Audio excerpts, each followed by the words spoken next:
What's up guys, welcome to this episode of Talking Poodoo, a Star Wars show, where today I'm reviewing the new book by Timothy Zahn, Star Wars, Thrawn Ascendancy, The Greater Good, the second in this Thrawn Ascendancy prequel trilogy. And let's see, what did I think of this book? Well, I'll be honest, I struggled with it. I don't think this book is bad by any means, but it's definitely not good. There are good things in it, no doubt about that, but there are things in this which I flat out just did not like at all.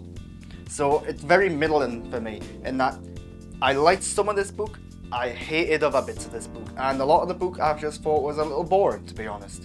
So what's this book about? Well, it's a continuation of the last book in the trilogy, leading up to the next one. Obviously, that's what a middle book in a trilogy does.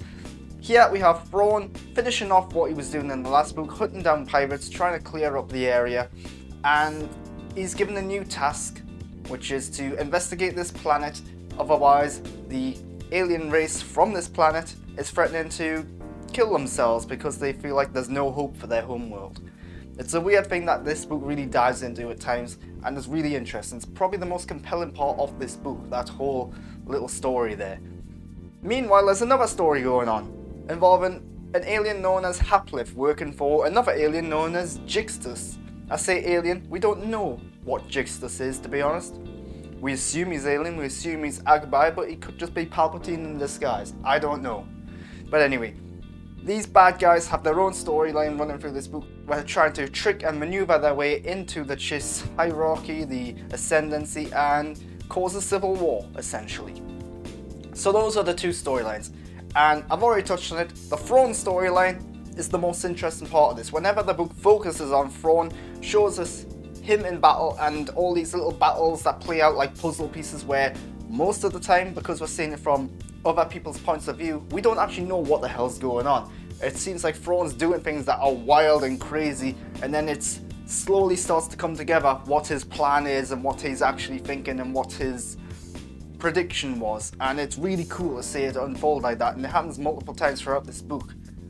But the other storyline involving Haplif is boring, quite frankly. Haplif, I couldn't tell you what he looks like. I can tell you what he's described as, in that he's meant to have like loads of folds on his face. I can tell you that he's got some sort of like telepathic ability and that he can sense what people are feeling and thinking. But other than that, a pretty bland, generic bad guy.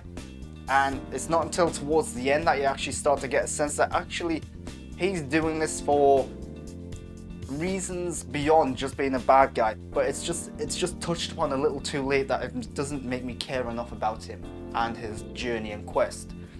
And it also doesn't help that Haplif's story is so mundane in that he is going undercover as a farmer. So a lot of his story is about trying to befriend this other farmer, trying to befriend this kid who's on this like pathfinding journey around the galaxy and going off to like bird migrations and stuff like that. And it's like, right, this isn't the most entertaining, exciting, or sexiest of things to do in Star Wars. Like, do you really want to read about someone who's undercover with someone else who's going to a bird migration? Personally, I'd rather not, but there's a big chunk of this book dedicated to that. And while I say that there's two storylines running through this book, that's very true. It's worth saying that Thrawn, the main character, is actually barely in the book.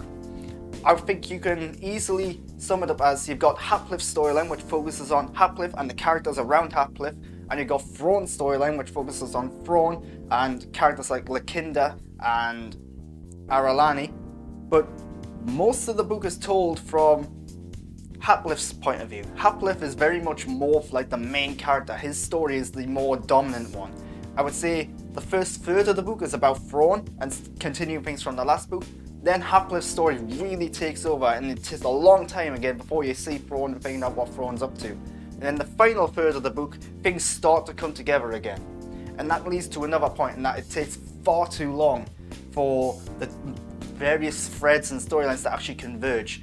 And not even to converge, but to actually become apparent that they are going to converge. And for a long time it's like, right, what's the point of this storyline here? And how does it link to this storyline here?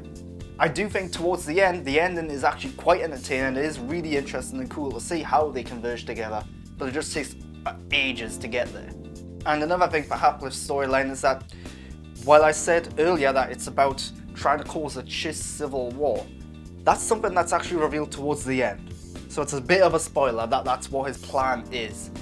For about 90% of the book, it's very vague what he's doing and why he's doing it. We know that he's trying to get to leadership roles in the Chiss, he's trying to influence the Chiss, but to what end? It's very unclear.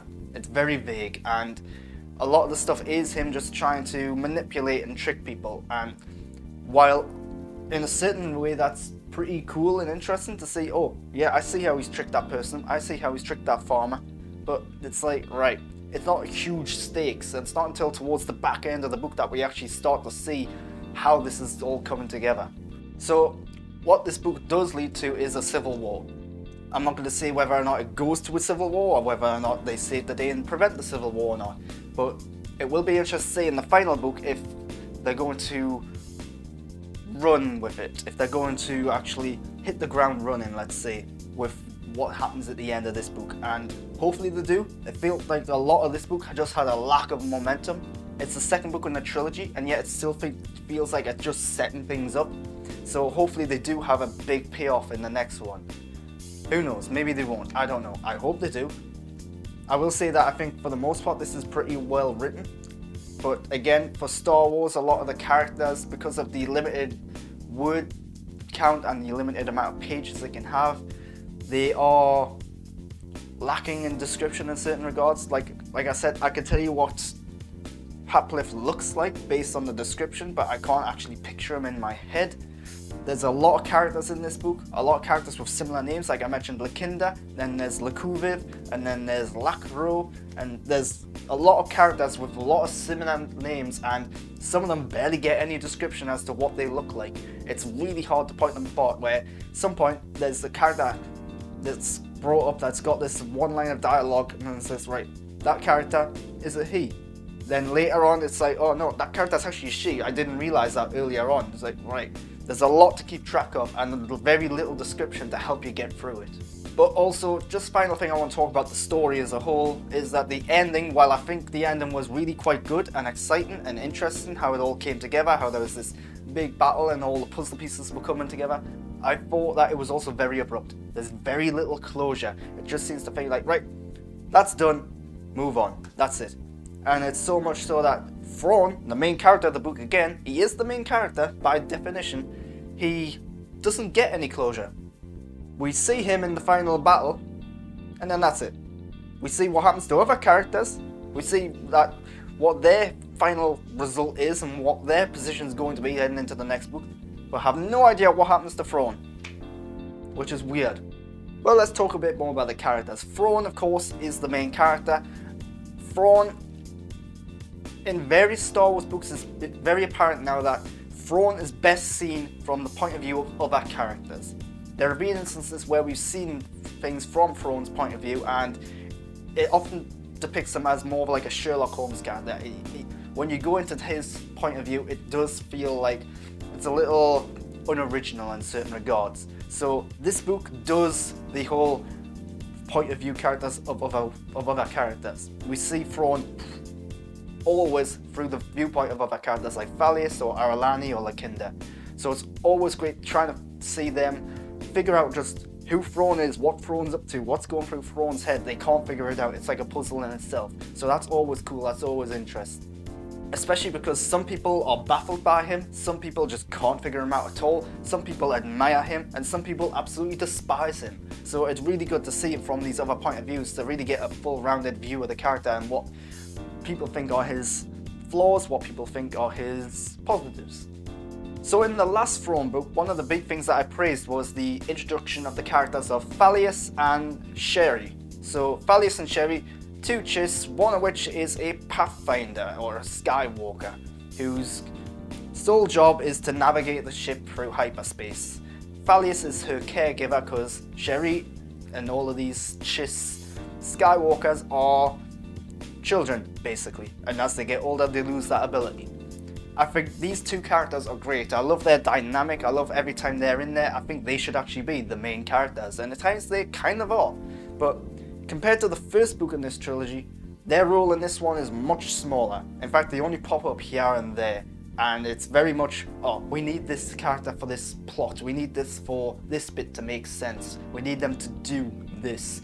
They're not actually doing anything beyond the necessary. And that's a little disappointing that they have been reduced to such a role, considering they were a much bigger part of the first book. And there are still hints here and there of whether or not Thalius is a spy.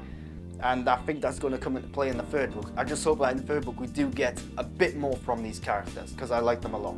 So just a few miscellaneous points I want to make about this book before I end this review. This is a Star Wars book, but of course it's in the chaos, it's in the unknown regions, it's away from the Star Wars galaxy that we know and love. So in many ways it doesn't always feel like Star Wars. The only actual connecting tissue to Star Wars is Thrawn himself. And this does at times, because it's so distant from everything else Star Wars related, it does feel like it's more of a knockoff. It feels like it's more of a generic sci-fi military book rather than a Star Wars book at times. So that's a little disappointing.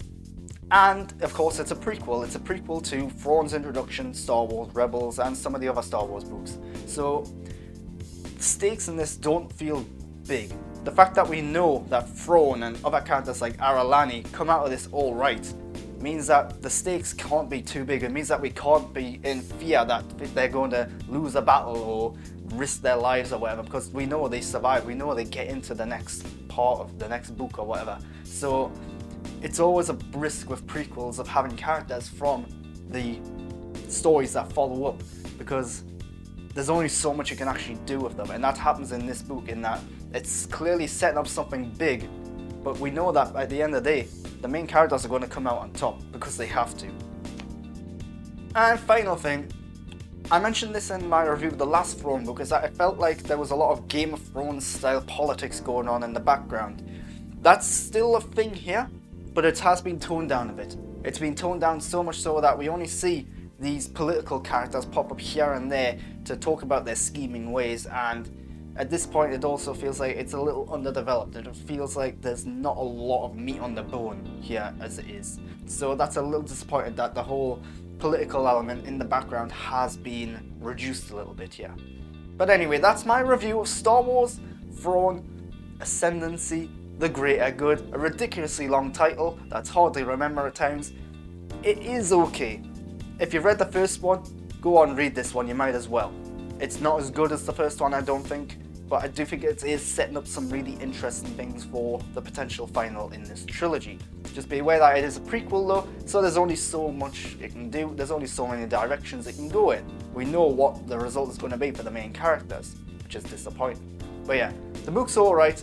There are bits of it I just thought were really boring, particularly the bad guys stuff, and Thrawn's not in it enough for my liking. But anyway, I sort of recommend it if you really have to read this book, if you're really interested in Thrawn, if you really want to see the continuation of the last book. But anyway, that's my review. If you've liked this review, why not subscribe to my channel to get more content like this, and of course, follow me on Twitter and Instagram at _GrantBurton. Until next time though, thanks for watching.